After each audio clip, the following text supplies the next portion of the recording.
Research Hacks with Queen Bee, here to give you a tour of Science Online. Let's get started. Here we are on the Destiny homepage. We're looking under Research Databases and find the link that says Infobase.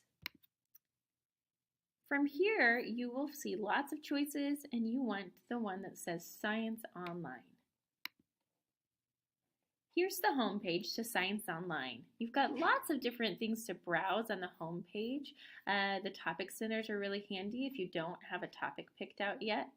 There's also some really cool things like e-learning modules, so you can get some more information about what you're studying in class, and interactive experiments. So there's some pretty cool things in this website or this database. Most of the time when you come here, you're actually looking for a specific topic. So today I'm going to kind of model researching climate change since it's been in the news quite a bit. And I type in my topic and I can get lots of information here.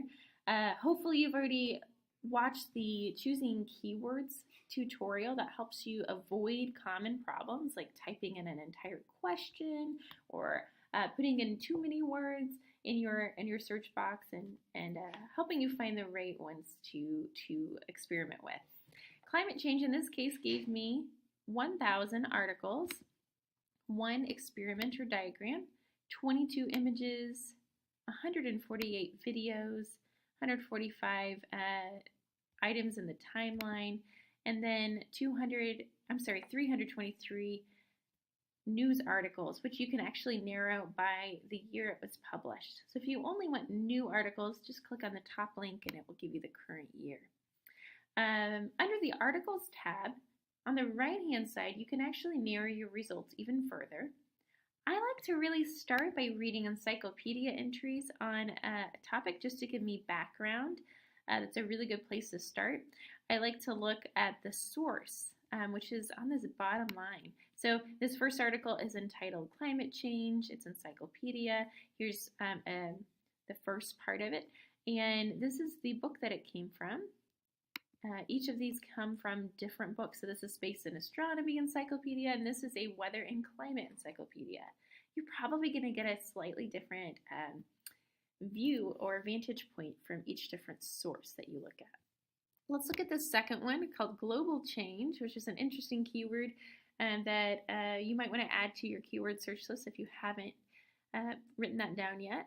And let's kind of look it over. We can scroll down. This is a really short article. A lot of the articles on this database are quite a bit longer. You can find the record URL at the bottom, which will be really useful if you want to get back to this article. Unfortunately, the address at the top will not bring you back to the article later, not reliably anyways.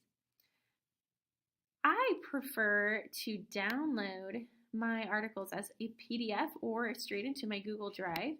So that's the best way to make sure that you have access to the article later.